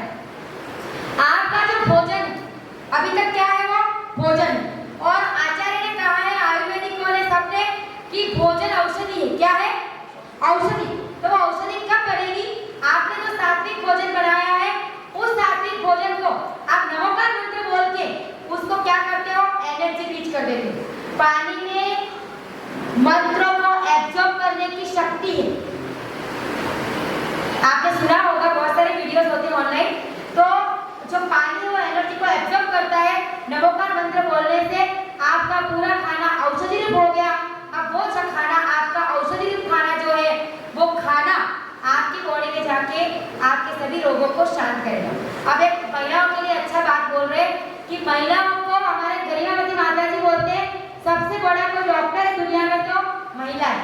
क्यों? क्योंकि महिलाएं क्षुधा रोग को नाश करती है। आपको जो क्षुधा यानी क्या? भूख एक रोग है। भूख एक क्या है? रोग। और वो रोग का नाश कौन करता है? महिला है। तो आपको खाना संकलेश युक्त भावों से नहीं बनाना है कि मुझे रोज रोज क्यों बनाना पड़ रहा है। आपको मंत्र बोल के बनाना है कि मेरे परिवार का अच्छा हो, मेरा परिवार हेल्दी बने। आजकल एसिडिटी वगैरह, बर्निंग सेंसेशन वगैरह रोग का कारण है कि आपका खाना अच्छे भावों से नहीं बन रहा और उसी के कारण आपको एसिडिटी। महिलाएं बना ही नहीं रही है, अंदर की बात तो ये है, ठीक है? वो अंदर की बात को ज्यादा लोगों को इन्वाइट कर रही है, ठीक है? अब when to get married and whom to get married, एक मिनट पे खड़ा। देखो, सरकार ने आपकी उम्र मैरिज की डिसाइड की 18 साल लड़कियों के लिए और लड़कों के लिए 21 ईयर्स, ठीक है? हम नहीं बोल रहे इतना जल्दी भी शादी करने को, लेकिन जैनिज्म के प्रिंसिपल के अनुसार अगर आपको फॉलो करना है तो लड़की की शादी 23-24 साल में हो जानी चाहिए। अगर आपको पीछे कोई प्रॉब्लम नहीं चाहिए।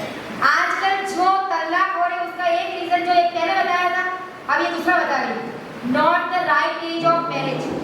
लड़कियों की शादी बहुत बड़ी उम्र में हो रही है और बड़ी उम्र में शादी होने से क्या हो रहा है कि वो वहाँ एडजस्ट नहीं हो पा रही।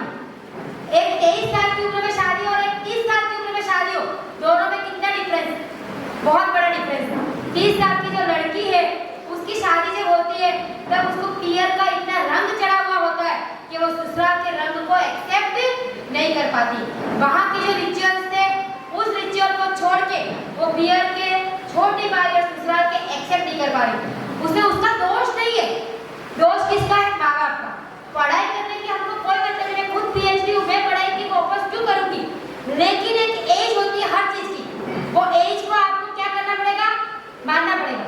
आप कितना भी बड़ा डॉक्टर भी बनना चाहो, 23 साल तक आपकी सब स्टडी हो जाती है। कितने साल तक? 23 साल। फिर आप बच्चे को जॉब के लिए जो इंसिस्ट करते हो वो माँ बाप की गलती है। उसको जॉब करने ससुराल जाके करेगी, करने के लिए पढ़ाया है, उसका भाग्य होगा तो मिलेगी, करने की तो नहीं मिलेगी। लेकिन उसकी राइट एज पे शादी होना बहुत जरूरी है। तो उसको राइट एज पे शादी होगी तो उसका सब कुछ राइट चलेगा। उसके जो संतति को आगे चलाने का जो उसका दायित्व है वो भी अच्छा चलेगा। वो अच्छे बच्चे को 1 बच्चा, 2 बच्चा, 3 बच्चा, 4 बच्चा, जितने बच्चे करने हो वो बच्चे भी वो अच्छे से पाल सकेगी क्योंकि उसका मेंटल स्टेटस अच्छा रहेगा। वो 30 साल की उम्र में शादी करती है और 35 साल की उम्र में जब बच्चा पैदा करती है तो उसका मेंटल स्टेटस सही नहीं होता। वो चिड़चिड़ करती है, न बच्चों को अच्छी तरह से पाल पाती है, न बच्चों को संस्कारित कर पाती है और इसीलिए हमारा जनरेशन, जो आगे का जो जनरेशन है वो बिगड़ रहा है। तो it is your moral responsibility that you should insist your child to get married at the right age. समझ में आ गया? अब बहुत सारा कुछ बोलने को है लेकिन मैं उसको अवॉइड कर रही हूँ। और दूसरा जो है वो है कि आपको whom to get married ऐसा बताया था। पहला when to get married बता दिया मैंने, उसमें बहुत कुछ बोला जा सकता है लेकिन अब दूसरी बार बोलेंगे। अब जो दूसरा पॉइंट है when to get married और whom to get married, तो जो शादी होनी चाहिए वो अपने कल्चर के व्यक्ति के साथ होनी चाहिए और सेम कल्चर कहाँ रहेगा? अपनी जाति में। अग्रवाल का अग्रवाल में, ओसवाल का ओसवाल में, खंडेलवाल का खंडेलवाल में। सेम रिचुअल्स, सेम तरीके से उठना, रोटी कैसे रखना, कितने टाइम पे खाना खाना, सब एक साथ किसमें किसमें रहेगा? एक ही जाति। दूसरी जाति में जाने से क्या हो जाता है? बदल जाता है और उसको एक्सेप्ट करना डिफिकल्ट हो जाता है। इसीलिए बने जब तक अपनी शादी कहाँ करनी चाहिए और ये सब छूट में है। किसने? Should. You should do it, it is not in must. समझ में आ रहा है ना? एथिक्स क्या होते हैं? शुड में होते हैं। You should do it, you should do it, you should do it, it is not a must. हम आपको सिखा रहे हैं, उसमें आपको क्या क्या एक्सेप्ट करना है, क्या क्या करना है, जानना जरूरी है। उसको अपन फॉलो कर पाए नहीं कर पाए इट इज सेकेंडरी थिंग। आपको जो नॉलेज नहीं था उसका नॉलेज मिलना बहुत जरूरी है। अब चौथा है what to wear and how to behave. तो आपके जो क्लोथ और आपका जो लिहाज जो होना चाहिए वो डिसेंट होना चाहिए। कैसा होना चाहिए? डिसेंट। तो आप मंदिर में आते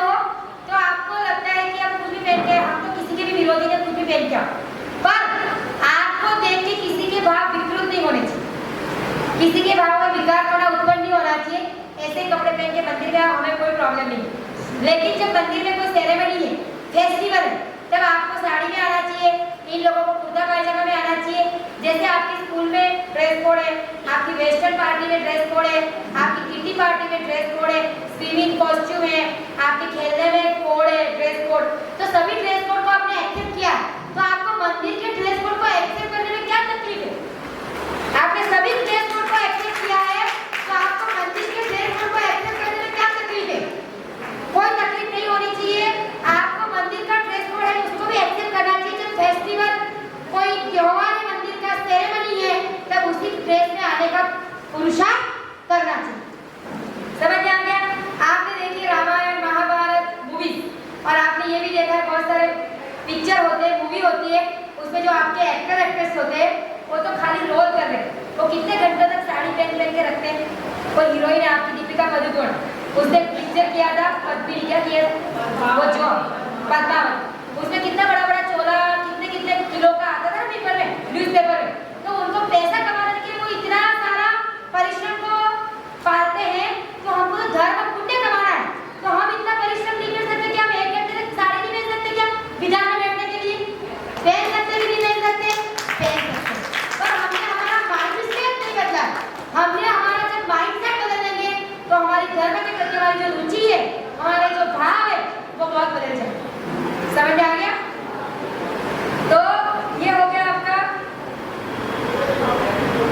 अब अपना व्यवहार सबके प्रति अच्छा होना चाहिए, और सबके प्रति अच्छा व्यवहार के बावजूद भी हमारा धर्म, प्रिंसिपल धर्म का ऐसा है कि आपके द्वारा किसी भी आत्मा को दुख नहीं पहुंचे, स्ट्रेस नहीं पहुंचे, खलेल नहीं पहुंचे, आघात नहीं पहुंचे। उसके लिए साल में एक बार पर मिच्छामी दुक्कडम करते हैं। पर हम क्या करते हैं मिच्छामी दुक्कडम में कि हम पूरा सोशल मीडिया मिच्छामी दुक्कडम से भरा पड़ा है। फेसबुक देखो, व्हाट्सएप देखो, जो कुछ देखो, लेकिन जिसके साथ हमारा झगड़ा हुआ था उसको हम मिच्छामी दुक्कडम। आप देखो वक्रता, स्वभाव की वक्रता देखो कि जिसको हमको मिच्छामी दुक्कडम करना चाहिए उसको हम मिच्छामी दुक्कडम नहीं कर रहे हैं। जिसको हम बोल रहे हैं उसको मिच्छामी दुक्कडम क्या करना है? जिसके बीच में झगड़ा हुआ है उसको जाके उत्तम क्षमा मिच्छामी दुक्कडम करने से आपका अभी तक का जो वैर था वो क्या हो गया? पूरा हो गया। तो अगले भाव में वो कैरी नहीं होगा। नहीं तो भाव तक कपट और पाशनाथ का वैर अनेक भावों तक चला, क्योंकि पाशनाथ ने तो माफ किया हर भाव में, लेकिन कपट ने माफ नहीं किया। इसी तरह से मिच्छामी दुक्कडम किसको करना है? जिसके साथ हमारी बोलचाल बंद है। क्षमा करने वाले से, क्षमा मांगने वाला से, क्षमा करने वाला भी महान है, दोनों महान है। क्षमा मांगने वाला भी और क्षमा करने वाला। समझ में आ गया? अब आपकी लिपस्टिक और नेल पॉलिश का देखो, वेजिटेरियन लिपस्टिक और नेल पॉलिश के हम कोई विरोधी नहीं, और आजकल बाजार में बहुत सारे वेजिटेरियन लिपस्टिक नेल पॉलिश वगैरह आ गई। करो, खुद करो, लेकिन विवेक। मंदिर में आ रहे हो कोई फंक्शन के लिए, आपका मेकअप एकदम लाइट होना चाहिए। अगर आप मेकअप बिना अच्छे लगते हो तो बिना मेकअप ही आना चाहिए, और आपको लगता है कि मैं मेकअप बिना अच्छी नहीं लगती हूँ तो लाइट मेकअप होना चाहिए। दूसरी बात, आपने नेल पेंट करे हुए हैं, आपकी लिपस्टिक करी हुई है, आप खाना खा रहे हैं और आप खाना बना रहे हैं या नेल पॉलिश वाले हाथों से खाना खा रहे हैं, तो you are ingesting the chemical. You are ingesting the chemical. आप क्या खा रहे हो? केमिकल। और वो केमिकल वाला खाना आप खा भी रहे हो, और अगर हाथों से बना रहे हो तो खिला भी रहे हो, तो वो chemical may be the mutation of the DNA and it might create cause cancer in the stomach। तो आपको खाना बनाना है तो आपका नेल पेंट रिमूव कर दीजिए। समझ में आ गया? इतना विवेक आपको रखना चाहिए। अब लास्ट पॉइंट है आपका बहुत important, what is good and what is bad for your soul. आपकी आत्मा के लिए क्या अच्छा और क्या बुरा है? तो आत्मा के लिए अच्छा क्या है? पुण्य, और आत्मा के लिए बुरा क्या है? पाप। समझ में आ रहा है? अब कैसे होगा? अच्छे कार्य करो तो वो क्या हो गया? पुण्य, और बुरे कार्य करो तो क्या हो गया? पाप। तो अच्छे कार्य करते जाओगे, चैरिटी के, ये वो, मंदिर आना, किसी को हेल्प करना, घर में मम्मी से पापा से झगड़ना नहीं, वो जैसे बोले वैसे करना, वो भी अच्छे कार्य। समझ में? बड़ों का रिस्पेक्ट करके उनका जो हो सकता है कि बड़े जो कह रहे हैं अपने को अभी अनुकूल नहीं है, तो क्या करना चाहिए? हाँ, एक बार तो हाँ बोल दो, फिर 2 दिन बाद मम्मी आप ऐसा बोल रहे थे ना, लेकिन ऐसा करने से ऐसा हो, उनको बताओ तो सब मानेंगे, क्यों नहीं मानेंगे? आप भी तो उनके बच्चे हो, आपको जन्म किसने दिया है? आपके माँ बाप ने, वो आपके दुश्मन थोड़े हैं। आपके लिए वो अच्छा चाहते तभी तो आपको पूरे दिन डांटते रहते हैं। डांटता कौन किसको है? जो आपका हितैषी है वो ही आपको डांटता है। आपको पड़ोसी की पत्नी या माँ आके डांटेगी? आपकी माँ डांटेगी। क्यों डांटेगी? क्यों? क्योंकि आपका वो भला चाहती है। तो अच्छे कार्य करने को पुण्य कहते हैं और बुरे कार्य करने को पाप कहते हैं। तो जो पुण्य और पाप, अब आप मानोगे कैसे? आपको बताना पड़ेगा पुण्य पाप कैसे होते हैं। तो इतने सारे लोग बैठे हैं, सबके मन में एक क्वेश्चन की बात है, जब पुण्य पाप कैसे माने? इस सृष्टि का सर्जन करने वाला कोई है, इसमें सब एक से होने चाहिए, समान होने चाहिए। इन लोगों को मेरा एक प्रश्न है कि आप सृष्टि के सर्जनहार किसी को मान रहे हैं, तो सृष्टि का जो सर्जनहार था उसने किसी को ऊंचा, किसी को नीचा, किसी को चश्मा, किसी को काला, किसी को गोरा, किसी को बहुत मालेतुजा यानी बॉर्न विद गोल्डन स्पून, और किसी को कमजोर, ऐसा क्यों बनाया? अगर सृष्टि का सर्जनहार भगवान है तो भगवान इतना रागद्वेषी हो सकता है क्या? भगवान इतना रागद्वेषी हो सकता है क्या? तो फिर अपने से भी भगवान तो गया भी था कि भाई मुझे लगा इसको मुझे अच्छा बनाना है, तो उसको पैसे वाला अच्छा एकदम सुंदर ऐश्वर्या राय जैसा मिस यूनिवर्स बना दिया और किसी को काला कुकड़ा बना दिया। तो भगवान ऐसा करेगा क्या? नहीं करेगा। तो इस सृष्टि का सर्जनहार भगवान नहीं करता। अपने कर्मों के वशीभूत होके अपने को सब कुछ मिलता है। और ये कर्म कहाँ से आए?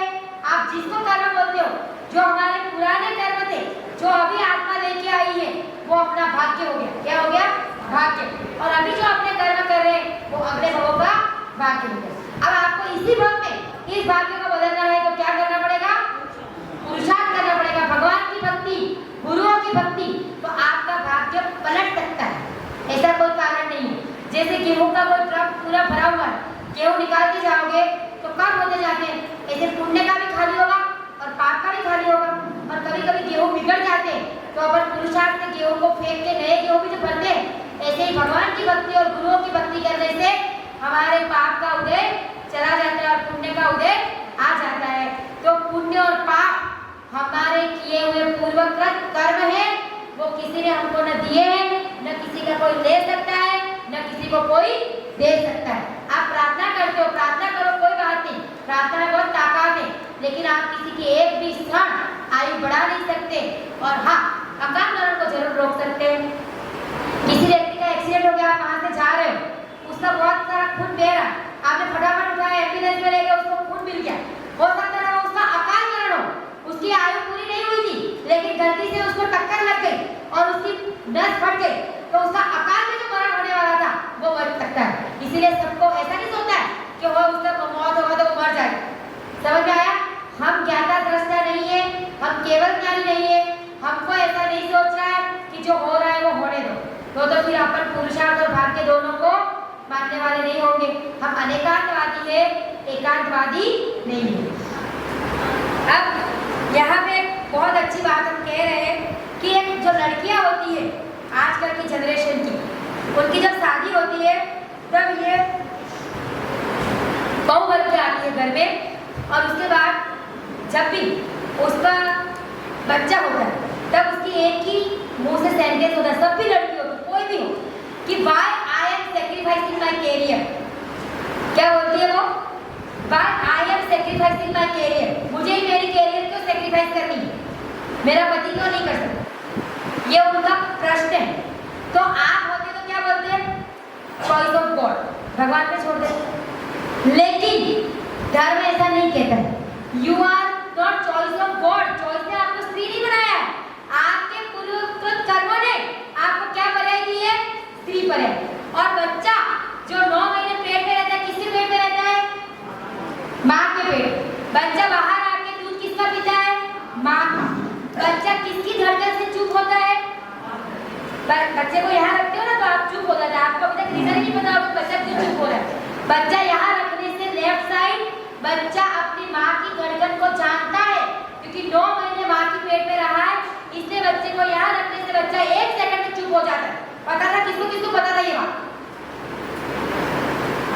बच्चे को यहाँ रखने से बच्चा चुप हो जाता है तुरंत, क्योंकि बच्चा अपनी माँ की धड़कन को सुन लेता है और वो अपनी माँ की धड़कन को जानता है। इसलिए माँ के हाथ में आते ही बच्चा चुप हो जाता है। तो माधुरी दीक्षित ने भी अपनी कैरियर सेक्रीफाइस करी और बहुत सारे आपके जो रोल मॉडल होंगे बहुतों ने अपनी सेक्रीफाइस करी। तो आपको भी अपनी लाइफ सेक्रीफाइस करनी होगी, क्योंकि आपको अपनी संतति को आगे चलाना है और आप ही भारत का भविष्य है। जो महिलाएं नहीं होती तो भारत का आगे का भविष्य कैसे चलता? तो ऐसा कभी नहीं सोचना है कि मैं ही क्यों करूं, मैं ही क्यों करूं। ये आपकी जो नेगेटिव थॉट थे वो आपके जनरेशन को बिगाड़ रहे। आपका जो नेगेटिव थॉट थे वो आपकी जनरेशन को बिगाड़ रहे। कभी भी ऐसा नहीं सोचना। और आप माँ बाप का कर्तव्य है कि अपने बच्चों को ऐसे शिक्षा दो कि बेटा ये तेरा परम कर्तव्य है, उसको तुझे निभाना। यही हमारा साइंस एंड जैनिज्म जो एथिक्स और एथिक्स ऑफ जैनिज्म का जो मेन पार्ट है। अब आपको लास्ट एक बात बता रहे थे, पुण्य और पाप। पुण्य और पाप का एक बीज होता है, जो वट वृक्ष होता है, बंधन ट्री, सब जानते हैं, बलगम ट्री, बलगम का पेड़, बंधन ट्री, उसका बीज कितना छोटा होता है, देखा सबने? इतना छोटा बीज होता है और उसका पेड़ कितना बड़ा हो जाता है। उसी तरह से अगर आप पुण्य का बीज बोओगे तो क्या हो जाएगा? पुण्य का वट वृक्ष हो जाएगा, और पाप का बीज बोओगे तो पाप का वट वृक्ष हो जाएगा। इसीलिए हमको जैन पर्याय मिली है, जैन धर्म मिला है। अपने जैन धर्म को आगे बढ़ाने का भी दायित्व आपका है, और अपने सोसाइटी को, अपने भारत को, अपने सिविलाइज्ड कल्चर को अच्छा बनाने का भी दायित्व आपका है। तो ऐसे एथिक्स ऑफ जैनिज्म के द्वारा आपको यही समझना है। और आपका जो ऑथर रिजोल्यूशन जो है, वो ऑथर रिजोल्यूशन को आप हेट्रेड फीलिंग में मत देखो, आप उसको लव करो। आपको 15 दिन, 1 महीना, 1 साल जो भी नियम लेने, आप लोग 1 साल का रिजोल्यूशन लेते हो ना, तो आप बनाना छोड़ते हो, एप्पल छोड़ते हो, ऐसा नहीं छोड़ना है। आपको क्या छोड़ना है? अपक्ष चीजें छोड़नी है। क्या छोड़ना है? अपक्ष चीजें। सब बैठे हुए को अभी इनाम वितरण किया जाएगा जिन्होंने उस दिन नियम लिए थे, ये नाम से, ठीक है? और बाकी जिसको जाना है वो जा सकते हैं। टाइम बहुत हो चुका है, घड़ी में 9 बज चुके हैं। इन्हीं मंगल भावनाओं के साथ परम पुजारी का गरिमामती माता जी की